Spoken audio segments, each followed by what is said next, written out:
क्या होगा जब कुछ एस्ट्रोनॉट्स का एक ग्रुप एक एक्सोप्लैनेट को ढूंढ निकालते हैं जहां का वातावरण इंसानों के रहने के अनुरूप था। अगर वे इस प्लेनेट पर अच्छे से रिसर्च पूरी कर ले तो इंसान नष्ट होती पृथ्वी से निकलकर इस नए प्लेनेट पर रह सकेंगे। लेकिन उन्हें पता नहीं था कि इस मिस्टीरियस प्लेनेट के अपने गहरे राज हैं। इंसानों को कोई अंदाजा नहीं कि यूनिवर्स और स्पेस किन किन खतरों से भरा पड़ा है। तो अब इस प्लेनेट का रहस्य क्या है, चलिए शुरू से जानते हैं 2025 की लेटेस्ट साईफाई मूवी ऐश में। कहानी की शुरुआत रिया नाम की एक एस्ट्रोनॉट से होती है जो कि अभी अपने स्पेसशिप के अंदर बेहोशी से उठ रही थी। उसे कुछ याद नहीं आता कि वो है कौन और इस स्पेसशिप पर हुआ क्या है। यहाँ हर ओर सब कुछ बिखरा पड़ा था, मानो इसके अंदर बहुत कुछ भयानक हुआ हो। अब शिप की एआई कहती है कि रिया जल्दी से बैकअप जनरेटर्स को ऑन कर दे जिससे कि पूरी शिप में पावर आ जाएगी। यहाँ जाते हुए रास्ते में रिया को हर तरफ खून लगा हुआ मिल रहा था। वहीं उसके सामने एक एस्ट्रोनॉट की बॉडी पड़ी है जिसे कि किसी ने चाकू से मार डाला। तो अब घबराते हुए रिया सब कुछ याद करने की कोशिश करने लगती है कि यहाँ पर क्या हुआ था। वो अब बिना कुछ ज्यादा सोचे स्पेसशिप के बाहर निकल गई जहाँ ये ग्रह पृथ्वी नहीं बल्कि पृथ्वी से बहुत दूर एक एक्सोप्लैनेट था जिस पर कि वैज्ञानिकों को पृथ्वी जैसा वातावरण होने की सूचना मिली। और उसके बाद रिया को उसके बाकी क्रू के साथ इसी प्लेनेट पर रिसर्च के लिए भेजा गया ताकि सब कुछ सही होने पर इंसान नष्ट होती पृथ्वी से इवैक्यूएट कर इस नए प्लेनेट पर रहना शुरू कर सके। अब प्रेजेंट में रिया इस ग्रह के चमकदार आसमान को देख रही थी कि तभी उसे एहसास हुआ कि इस ग्रह पर ऑक्सीजन पृथ्वी के मुकाबले बहुत कम है। तो वो भागकर वापस से शिप में आती है। अब उसे बिल्कुल भी समझ नहीं आता कि इस ग्रह पर आकर उसके क्रू के साथ क्या हो गया। वो अपने दिमाग पर जोर लगाकर याद करने लगती है कैसे वो अपने अलावा और भी क्रू मेंबर्स के साथ बड़ी खुशी खुशी इस प्लेनेट पर आई थी। वे सब पृथ्वी पर मौजूद इंसानों के लिए हीरो बनने वाले थे, ऐसे पहले इंसान जो कि उस नए प्लेनेट पर कदम रखेंगे। लेकिन रिया को अब उसके आगे का कुछ भी याद नहीं आता। तो वो मेडिकल रूम में जाकर अपने घावों पर पैचेस लगाने लगती है और कुछ देर बाद जब वो नहा धोकर फ्रेश हो गई तो वो शिप की डेटा फाइल्स को चेक करने लगती है ताकि यहीं से उसे कुछ याद आ जाए। कि तभी अचानक से शिप की एआई ने अनाउंस किया कि शिप के अंदर अभी कोई घुसा है। अब बाकी सभी मेंबर्स को मरे हुए देख रिया चाकू लेकर तैयार हो जाती है कि कहीं ये कोई खतरा ना हो। और जब एक एस्ट्रोनॉट स्पेस सूट पहनकर अंदर घुसा ही था कि रिया उस पर टूट पड़ी, जिस हमले में उसका हेलमेट भी टूट गया। और अब वो रिया को चौंक कहता है कि रिया ने ही उसे मदद के लिए बुलाया था और अब वो उस पर ही हमला क्यों कर रही है। हालांकि रिया को पिछले कई दिनों का कुछ भी याद नहीं। तो उसे ऐसी घबराई हुई देखकर वो एस्ट्रोनॉट अब अपना नाम ब्रायन बताता है। उसने रिवील किया कि वो उनके शिप के नीचे आने के बाद ऊपर ऑर्बिट स्टेशन में ही रुक गया था ताकि वहाँ से ही नीचे से आ रही प्लैनेट्स की रिपोर्ट्स लेता रहे। लेकिन कुछ समय पहले खुद रिया ने ही उसे अलर्ट भेजा कि यहाँ शिप में कई सारे मेंबर्स मारे गए, इसलिए ही वो अब ऑर्बिट स्टेशन से नीचे इस प्लेनेट पर लैंड कर आया है ताकि उसकी मदद कर सके और जान सके कि यहाँ हुआ क्या। अब रिया ने रिवील किया कि अजीब कारणों से इस प्लेनेट पर लैंड होने के बाद उसे कुछ भी याद नहीं। उसे सिर्फ इतना याद है कि एक एस्ट्रोनॉट क्लार्क कहीं बाहर भाग गई थी और बाकी सारे मेंबर्स मारे गए। उनकी बॉडीज अभी भी शिप में ही पड़ी है। लेकिन ये सब हुआ कैसे ये उसे भी याद नहीं। अब इस पूरे शिप में ये हादसा कैसे हुआ और इस प्लेनेट की मिस्ट्री क्या है, ये बहुत बड़ा राज है जो कि कहानी में आगे खुलेगा।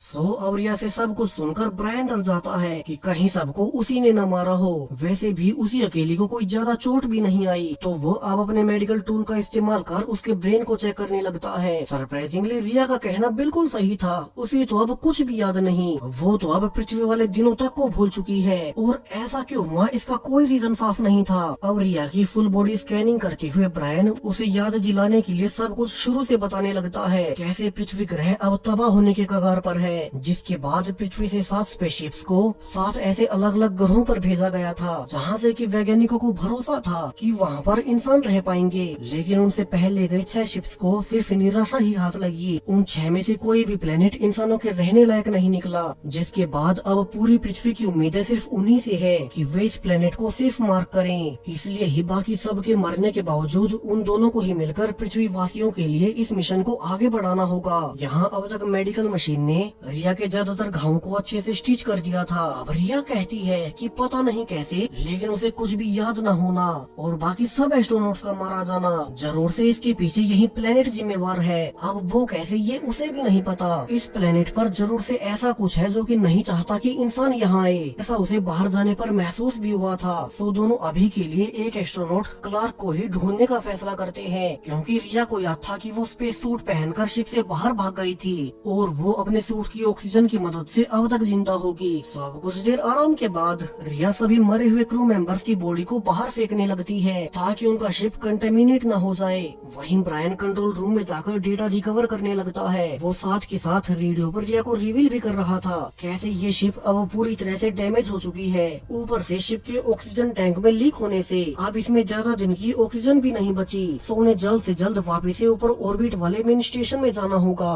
उसके बाद ही वे इन्वेस्टिगेशन करेंगे कि बाकी मेंबर्स के साथ क्या हुआ और क्यों रिया को अब कुछ भी याद नहीं। हालांकि दोनों ही जानते थे कि वापस से ऊपर जाना इतना भी आसान नहीं, क्योंकि इस प्लेनेट पर बहुत तेज आंधी तूफान और बवंडर आते रहते हैं। तो उनके ऑर्बिट स्टेशन के बिल्कुल उनके सीध में ऊपर आते ही उन्हें बिल्कुल सही वक्त पर टेक ऑफ करना होगा। अब सभी बॉडीज को बाहर छोड़ने के बाद रिया अंदर आकर कहती है कि उन्हें जाने से पहले क्लार्क को भी ढूंढना है, वे उसे पीछे नहीं छोड़ सकते। और वो ये कहकर एक और मेडिकल पैच लगाने लगी, क्योंकि इसी पैच से उसे रिलैक्सेशन मिल रही थी। यहाँ अब तक बाहर फिर से एक तेज तूफान आ जाता है। रिया और ब्रायन दोनों एनालाइज कर रहे थे कि वे इस प्लेनेट से कैसे निकलेंगे, और तभी उनकी एआई ने बताया कि कैसे उनकी शिप में अभी कोई ब्रीच हुई है जो कि शायद से बाहर चल रहे तेज तूफानों से हुआ होगा। सो वे उस ब्रीच को जल्दी से रिपेयर कर लें, वरना बाहर की जहरीली गैसें शिप में घुस जाएंगी। सो दोनों जल्दी से स्पेस सूट पहनकर उसी ब्रीच को लोकेट करने लगते हैं। हर गुजरते समय के साथ शिप में ऑक्सीजन का लेवल नीचे जाते जा रहा था। सो अलग अलग होने पर रिया ने फाइनली वो वेंट ढूंढ ही निकाला जिससे कि बाहर की हवा अंदर आ रही थी, और वो जल्दी से उसे सील करने लगती है कि इसी बीच फिर से उसे अपने एक साथी का मरा होने का इल्यूजन दिखाई दिया, मानो ये इल्यूजन उसका ब्रेन उसे दिखा रहा हो। लेकिन फिर भी वो किसी तरह से अपना काम पूरा कर लेती है और अभी के लिए ये शिप सेफ थी। सो रिया को ब्रायन को सब बताने पर वो कहता है कि कहीं इस प्लेनेट के वातावरण में ही तो कोई ऐसा एलिमेंट तो नहीं जो कि इंसानी ब्रेन पर बुरा प्रभाव डालता हो और उस एलिमेंट से इंसानी मेमोरीज फेड हो जाती हो। रिया भी शुरू में बिना हेलमेट के बाहर निकल गई थी और शायद से उसने ऐसा कुछ पहले भी किया हो। तो वे एक बार उनके ऑर्बिट स्टेशन में पहुंच जाए, फिर वे इस पर पूरी रिसर्च करेंगे, जहां ब्रायन की कैलकुलेशंस के हिसाब से अगली लॉन्च विंडो 5 घंटे में खुलेगी और तभी उनके पास 45 मिनट का समय होगा यहाँ से निकलने का। हालांकि रिया जब क्लार्क के लिए वेट करने को भी कहती है तो ब्रायन भड़क उठा, क्योंकि अगर उनकी ये लॉन्च विंडो निकल गई तो अगली लॉन्च विंडो कई दिनों के बाद की है और तब तक शिप में कोई ऑक्सीजन नहीं बचेगी, यानी कि उनका मरना तय है। सो उन्हें अभी 5 घंटों के बाद ही निकलना होगा और तब तक क्लार्क अगर वापस लौट आई तो ठीक है, वरना वे कुछ नहीं कर सकते। उन्हें यहाँ से 25 मिनट की वॉक करके उसी शटल तक जाना है जिस शटल से ब्रायन ने कुछ देर पहले यहाँ लैंड किया था। उसी से वे वापस ऑर्बिट में टेक ऑफ कर सकेंगे। अब रिया अपने कैबिन में आकर अपने साथी क्रू मेंबर्स की वीडियो देखने लगती है ताकि उसे कुछ याद ही आ जाए, और इन्हीं वीडियो से उसे पता चला कि मारे गए मेंबर्स में से केविन उसका बॉयफ्रेंड था, जिससे कि उसकी हल्की सी मेमोरी ट्रिगर हुई जब वो पृथ्वी पर रहा करती थी, और तब केविन ने ही उसे इस मिशन पर चलने को राजी किया। अब रिया की फिर से आँख खुलती है और उसे पता चला कि ब्रायन ने अब तक शिप का थोड़ा बहुत डेटा रिकवर कर लिया है। जब रिया समेत उनकी पूरी टीम शिप से बाहर इस प्लेनेट के बारे में रिसर्च करने पहली बार बाहर निकली थी, तब केविन ने कहा कि ये प्लेनेट सच में बहुत सुंदर है और अगर वे किसी तरह से यहाँ ऑक्सीजन की मात्रा बढ़ा दी तो फिर तो उन्हें बाहर स्पेस सूट पहनने की जरूरत भी नहीं पड़ेगी। सभी मेंबर्स इसके बाद एक एनर्जी सिग्नल का पीछा करते हुए एक गुफा नुमा संरचना तक जा पहुँचे, और यहाँ जो उन्हें दिखाई दिया उसे देखकर तो हर कोई हैरान रह जाता है। दरअसल यहाँ पर आर्टिफिशियल सुरंग बनी हुई थी और ये स्ट्रक्चर्स पूरे प्लेनेट पर फैले हुए हैं, यानी कि इन स्ट्रक्चर्स की मदद से इस प्लेनेट के वातावरण को कंट्रोल किया जाता है। एक ऐसी टेक्नोलॉजी जो कि किसी भी प्लेनेट के वातावरण को अपने मन मुताबिक टेराफॉर्म कर दे। ऐसी टेक्नोलॉजी इंसान तो अभी बनाने का सोच तक नहीं सकते। तभी उनके ड्रोन्स ने उन्हें सूचित भी किया कि इन सुरंगों के पास से उन्हें पूरे प्लेनेट से एनर्जी सिग्नल्स मिल रहे थे, यानी कि ये कोई एलियन लाइफ फॉर्म है जिसने की इस टेक्नोलॉजी की मदद से इस प्लेनेट का वातावरण बदल दिया। ये एलियन लाइफ फॉर्म पृथ्वी के इंसानों से कहीं ज्यादा उन्नत है। तो सभी मेंबर्स अभी सारी डिटेल्स को ऊपर ऑर्बिट में मौजूद ब्रायन तक भेजने लगते हैं कि कैसे यहाँ इस प्लेनेट पर उनके अलावा एक और एलियन लाइफ मौजूद है और उन एलियंस के पास पूरे प्लेनेट को ही टेराफॉर्म करने की टेक्नोलॉजी है। तो अगर वे इस टेक्नोलॉजी को हासिल कर ले तो फिर इंसान किसी भी प्लेनेट को अपने हिसाब से बदल पाएंगे। लेकिन तभी उस सुरंग से एक तेज एनर्जी निकलती है और उनका एक मेंबर डेविस जो कि सबसे आगे था, वो उस एनर्जी से टकराते ही वही मारा गया और वीडियो रिकॉर्डिंग वही बंद हो जाती है। अब प्रेजेंट में ये देखकर रिया ब्रायन पर भड़क उठी क्योंकि वीडियो में साफ साफ सभी मेंबर्स ब्रायन को ऑर्बिट में बता रहे थे कि कैसे उन्हें एक एलियन टेक्नोलॉजी मिली है। तो ब्रायन ने उसे ये सब अब तक क्यों छिपाया। हालांकि ब्रायन कहता है कि उसका तो उन सबसे शिप से बाहर जाते ही कॉन्टेक्ट टूट गया था, इसलिए वो उन एलियंस के बारे में कुछ नहीं सुन पाया और उसे नहीं पता कि वहाँ डेविस मारा गया था। इन सारी चीजों का डेटा उसके ऑर्बिट वाले स्टेशन में भी है। तो जब वे ऑर्बिट में जाएंगे तब वो उसे उनकी भेजी सारी रिकॉर्डिंग दिखा देगा। हालांकि अब इस वीडियो फुटेज से ये तो साफ हो गया कि कैसे इस प्लेनेट पर इंसानों से पहले से ही एक और एलियन लाइफ एग्जिस्ट करती है जिन्होंने कि इस पूरे प्लेनेट को अपने अनुसार टेराफॉर्म किया और उनकी टेक्नोलॉजी का इंसानों के पास अभी कोई मुकाबला नहीं। अब रिया कहती है कि वो भी तब बाकी मेंबर्स के साथ ही थी और अब उन्हें पता चल रहा है कि एक एक कर उनके सारे मेंबर्स इस शिप में मारे गए। इसका मतलब है कि उन एलियंस ने जरूर से उन सभी के दिमाग के साथ कुछ गड़बड़ की होगी और कहीं उसी ने तो अपने बाकी साथियों को नहीं मार दिया, इसलिए अब उसे कुछ भी याद नहीं ताकि वो एलियन से जुड़ी ये सारी जानकारी वापस पृथ्वी पर न भेज सके। इसलिए अब अच्छा होगा कि वो वापस से ऑर्बिट में न जाए, वरना अगर वो फिर से खुद के काबू में नहीं रही तो वो और नुकसान कर सकती है। हालांकि अब ब्रायन के अनुसार वे इसका भी इलाज ढूंढ लेंगे, लेकिन अभी तो उन्हें पृथ्वी पर मर रहे इंसानों के बारे में सोचना है। तो वे अब से ये पता करने की कोशिश करेंगे कि ये कौन सी टेक्नोलॉजी है जिससे कि एलियंस इस प्लेनेट के वातावरण को टेराफॉर्म कर रहे हैं। वही उनकी लॉन्चिंग विंडो सिर्फ 2.5 घंटे के बाद की है, तो वे अभी हार नहीं मान सकते। रिया अब ब्रायन की बात मानकर वापस आकर सब कुछ पैक करने लगती है और अब उसे फिर से कुछ याद आने लगा कैसे बाहर डेविस के मरने के बाद वे शिप में आ गए और फिर उस पर उनका दूसरा मेंबर आदि बेकाबू होकर उन पर ही टूट पड़ा। उनका क्रू मेंबर आदि जैसे अपने खुद के काबू में नहीं था और जब वो रिया को भी मारने वाला था तो उसे अपनी जान बचाने के लिए एक सीजर का इस्तेमाल कर आदि को मारना पड़ा। यानी कि अब उसे ये तो याद आ गया कि उसी ने आदि को मारा था, मगर तब उसने वो सब अपनी जान बचाने के लिए किया था। तो अभी मेमोरी वापस आते ही रिया ब्रायन को चिल्लाकर सब बताने लगती है कि तब वे बाहर जाकर किसी एलियन वायरस से इन्फेक्टेड हो गए थे, लेकिन अब सरप्राइजिंगली ब्रायन आसपास कहीं मौजूद नहीं था। रिया उसे ढूंढने कंट्रोल रूम में गई और सरप्राइजिंगली अब यहाँ पर ब्रायन की डेड बॉडी पड़ी थी, यानी कि किसी ने उसे भी जान से मार दिया। रिया उसे मरे हुए देख सब कुछ समझने की कोशिश कर ही रही थी कि तभी उस पर भी क्लार्क पीछे से आकर अटैक कर देती है। वहीं क्लार्क जो कि पहले सूट पहनकर शिप से भाग गई थी, यहाँ क्लार्क भी आदि की तरह अपने खुद के बस में नहीं थी। रिया अब उससे बचते हुए उसे होश में लाने की कोशिश भी करती है। इसी बीच वो उसके हमलों से भी बच रही थी, लेकिन क्लार्क तो मानो अब इंसान ही नहीं बची। तो रिया आखिरकार अपनी जान बचाने के लिए क्लार्क के सूट में पानी भरकर उसे डुबोकर मार ही देती है, यानी कि अब सिर्फ रिया ही जिंदा बची। रिया अब जल्दी से क्लार्क की बॉडी को फिर से स्कैन भी करती है ताकि उसे पता चल सके कि उसमें ऐसा कौन सा इन्फेक्शन हुआ था जिससे कि वो अपने होश में नहीं रही। लेकिन सरप्राइजिंगली यहाँ तो पूरी रिपोर्ट नॉर्मल ही निकली। वहीं ऊपर से एआई ने भी अनाउंस कर दिया कि उनके टेक ऑफ की विंडो शुरू हो चुकी है और उसके पास इस प्लेनेट से निकलने के लिए अगले 45 मिनट होंगे और इसके बाद वो ऑर्बिट स्टेशन में वापस नहीं जा सकती। रिया ने अब क्लार्क की बॉडी को बाहर रखते हुए भी देखा कैसे अब तो मौसम भी साफ है और ऊपर बिल्कुल सीध में उनका ऑर्बिट स्टेशन घूम रहा था। लेकिन वो वापस जाने से पहले पूरा सच जानने के लिए एक बार ब्रायन की बॉडी को भी स्कैन करती है और इस बार वो ब्रायन के रिजल्ट देखकर हैरान रह गई। जहाँ इन रिपोर्ट के हिसाब से तो ब्रायन की मौत 51 घंटे पहले ही हो चुकी थी, लेकिन अब ऐसा कैसे हो सकता है। ब्रायन तो अभी 7 घंटे पहले ही उसकी शिप में आया और वो भी बिल्कुल सही सलामत। तो फिर इस रिपोर्ट में उसकी मौत का समय 51 घंटे पहले का कैसे निकला।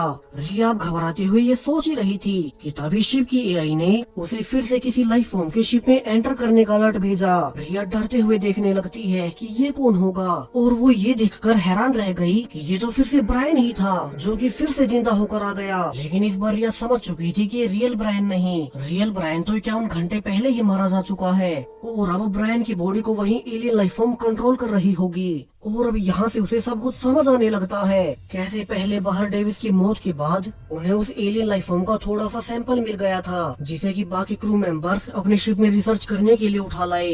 इसी की जानकारी उन्होंने ऊपर ब्रायन को भी भेजी, और वो तो तभी 3 दिन पहले ही नीचे लैंड कर गया था, ताकि वे एक साथ मिलकर इस एलियन लाइफ को एनालाइज कर सके। हालांकि यहाँ हर कोई अपने एक साथी डेविस की मौत से दुखी थे, मगर साथ के साथ वे जानना भी चाहते थे कि इस ग्रह पर मौजूद एलियन लाइफ की बनावट और उनकी संरचना कैसी होगी। वे इतने इंटेलिजेंट कैसे हो गए कि एक पूरे प्लेनेट के वातावरण को ही टेराफॉर्म कर पाए। हालांकि आदि शुरू में यहाँ से निकलने के लिए भी कह रहा था, लेकिन रिया ने कहा कि वे अपने एक साथी की मौत से डर नहीं सकते। अगर वे इन एलियंस की इंटेलिजेंस का पता लगा सके तो इससे पूरी इंसानी प्रजाति का भला होगा। रिया बाकी सबके डरने के बाद अकेले ही अंदर लैब में जाकर इस एलियन लाइफ फॉर्म पर एक्सपेरिमेंट्स करने लगी, जिससे उन्हें पता चला कि ये एलियन जीव अपने शरीर को जरूरत के हिसाब से किसी भी अंग में बदल सकते हैं। मतलब कि उन्हें इंसानों की तरह हर वक्त हर बॉडी पार्ट की जरूरत नहीं पड़ती। जरूरत पड़ने पर ये जीव सोचने के लिए पूरे शरीर को ही ब्रेन में बदल लेते हैं, और जब ब्रेन की जरूरत खत्म हो जाए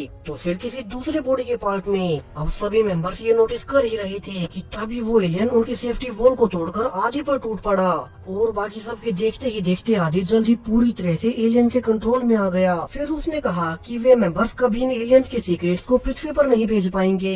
ये कहकर आदि, जो कि अब एलियंस के कंट्रोल में था, वो एक एक कर बाकी मेंबर्स पर अटैक करने लगता है। हालांकि उसके बाद बाकी सबको मिलकर आदि को मारना पड़ा, लेकिन फिर उसके मरने के बाद वो एलियन उसकी बॉडी से निकलकर केविन की बॉडी में चला गया। फिर केविन रिया और क्लार्क पर अटैक करने लगता है। इसी बीच ब्रायन को देखकर केविन उसे मारने गया, और रिया ने तभी क्लार्क को नया हेलमेट पहनाकर इस प्लेनेट से निकलकर वापस से ऑर्बिट में जाने के लिए शिप से निकाल दिया, ताकि वो इस ग्रह पर मौजूद एलियन लाइफ की सारी डिटेल्स पृथ्वी पर भेज सके। अब रिया ही शिप में अकेली बची थी, क्योंकि केविन ने ब्रायन को मार दिया, और तभी वो एलियन जीव केविन की बॉडी से निकलकर रिया की बॉडी में आ गया, और उसने केविन को भी मार दिया। यानी कि कहानी के शुरू से लेकर अब तक उस एलियन का एक हिस्सा रिया के ब्रेन में ही था, इसलिए उसकी सारी यादें मिट गई। वे एलियन जीव अब तक रिया के ब्रेन में रहकर इंसानों के बारे में सब कुछ समझना चाहते थे। अब प्रेजेंट में रिया को एआई रिवील करती है कि उस पर एलियन लाइफ ने कंट्रोल कर लिया है, और वे एलियंस अब एआई की मदद से रिया को बताने लगे। ऐसे उन्होंने अब तक उसके पूरे ब्रेन को एनालाइज कर लिया। उन्होंने रिया के माध्यम से इंसानों का सारा इतिहास जान लिया। उन्होंने पृथ्वी ग्रह के साथ क्या किया, कैसे इंसानों ने अपनी ही प्रजाति के लोगों को मारा। सो एलियंस के अनुसार अब वे इंसानों को पृथ्वी से बाहर नहीं निकलने दे सकते। इंसानों ने अपने ही ग्रह को तबाह कर लिया। सो अगर वे पृथ्वी से बाहर निकले तो और प्लैनेट्स के साथ ऐसा ही करेंगे। इंसानों का लालच कभी खत्म नहीं होगा। वे फिर से ज्यादा रिसोर्सेज के लालच में एक दूसरे को ही मारने के लिए बड़े बड़े हथियार इन्वेंट करेंगे, जैसा कि वे अब तक करते आए हैं। सो अब एलियंस रिया को अपना फैसला सुनाते हैं कि अच्छा होगा कि इंसानी प्रजाति पृथ्वी प्लेनेट के साथ ही हमेशा हमेशा के लिए खत्म हो जाए। इस यूनिवर्स को इंसानों की कोई जरूरत नहीं। इंसान जहाँ भी जाते हैं सिर्फ तबाही ही लाते हैं। वहीं चूंकि एलियंस को रिया की मदद से पूरे इंसानी इतिहास पता चल पाया, तो वे उस अकेली को ही अपने साथ जीवित रख सकते हैं, ताकि वे इंसानी बॉडी स्ट्रक्चर्स के फायदों को उसके जरिए स्टडी करते रहें। अब इस ऑफर को सुनकर रिया इसके लिए सीधा मना कर देती है।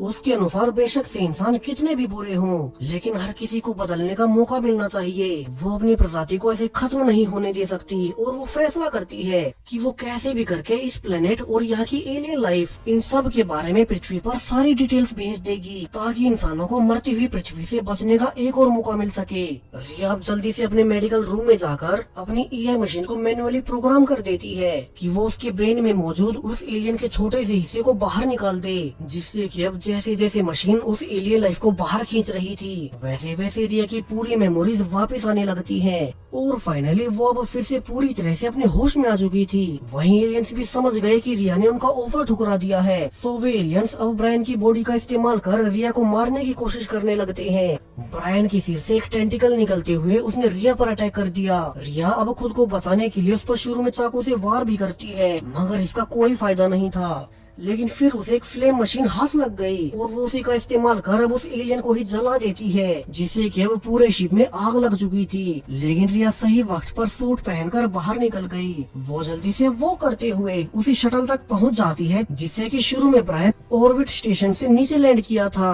और अब इसी का इस्तेमाल कर वो फाइनली टेक ऑफ कर ही गई। वो वापस ऑर्बिट स्टेशन में जाकर इस पूरे प्लेनेट और यहाँ मौजूद एलियन लाइफ फॉर्म, इन सब की जानकारी पृथ्वी पर भेज देगी, जिन पर की वैज्ञानिक रिसर्च कर सके और इंसानी प्रजाति को बचा सके। और इसी होपफुल एंडिंग के साथ ये मूवी यहीं पर खत्म हो जाती है। सो अब अगर आप रिया की जगह होते तो आप क्या करते? इंसानों में लाख कमियां होने के बावजूद क्या आप भी इंसानी प्रजाति को बचाने की कोशिश करते, या फिर एलियंस का ऑफर मानकर उन्हीं के साथ रह जाते, आखिरी जीवित इंसान बनकर?